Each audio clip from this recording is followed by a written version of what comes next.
আওয়ামী লীগের আমলে কি হয় নাই? আওয়ামী লীগের আমলে হয়েছে তো। হিন্দু সম্পত্তি দখলের কথা যদি বলি, সবচেয়ে বেশি আওয়ামী লীগ করেছে তো। কারণ এই ধরনের হত্যাকাণ্ড, সে যে ধর্মেরই মানুষ হোক, যে রাজনৈতিক বলয়েরই মানুষ হোক, কোনোভাবেই আমরা এই ধরনের হত্যাকাণ্ডের ঘটনা ঘটুক, এটা নতুন বাংলাদেশে কোনোভাবে কাম্য হবে না, আমরা এটা মনে করি। এইখানে দেখেন, ধরেন আপনি কাকে নিষিদ্ধ করবেন, কাকে নিষিদ্ধ করবেন না, এটা একটা সবসময় ধরেন এই যে নিষিদ্ধের যে আলাপটা, এই আলাপটাও তো একটা মবের মাধ্যমে আসতেছে। যদি এসকন এই অপরাধে অপরাধী হয়, ধরেন যে সেটা একটা হিন্দু ফান্ডামেন্টালিস্ট একটা অর্গানাইজেশন, সেই জায়গা থেকে এখানে তো আপনার ফান্ডামেন্টালিস্ট ইসলামিস্টদের যে অর্গানাইজেশন সেগুলোও তো আছে, সেগুলোর কথা আপনি বলতেছেন না কেন? এসকন তো বাংলাদেশ শুধু নয়, আরও অন্যান্য জায়গাও তো কাজ করে। সেই জায়গাকে কি তার এরকম কোনো রেড অ্যালার্ম আছে কিনা যে অন্যান্য দেশে সে সহিংসতা বা ইয়ার জায়গা তৈরি করতে পারছে কিনা? শুধুমাত্র একটা সম্প্রদায়ের কথা যখন আপনি বলবেন, তখন কিন্তু তাহলে বাদবাকিদেরকে আপনি মানে যদি দেখতে হয় আর কি, সাম্প্রদায়িক জায়গা থেকে যদি দেখেন, তাহলে সবাইকে সমানভাবে দেখতে হবে।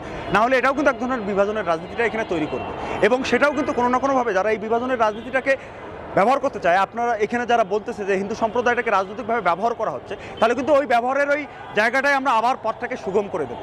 সেই পথে পড়াটা বোধহয় আমাদের বিচক্ষণতার কাজ হবে না, এটা আমি মনে করি।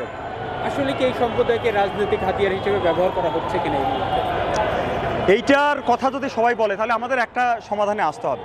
ধরেন অনেকেই বলে যে হিন্দু সম্প্রদায় দীর্ঘদিন পর্যন্ত আওয়ামী লীগের সিম্পাথাইজারের ভূমিকা পালন করছে এবং এদের একটা বড় অংশ হয়তো আওয়ামী লীগকে ভোট দেয়, কিন্তু আমরা যে গণতান্ত্রিক রূপান্তরের কথা বলছি, সেই গণতান্ত্রিক রূপান্তরে কি এই সম্প্রদায়ের মানুষকে আর বাইরে থাকবে?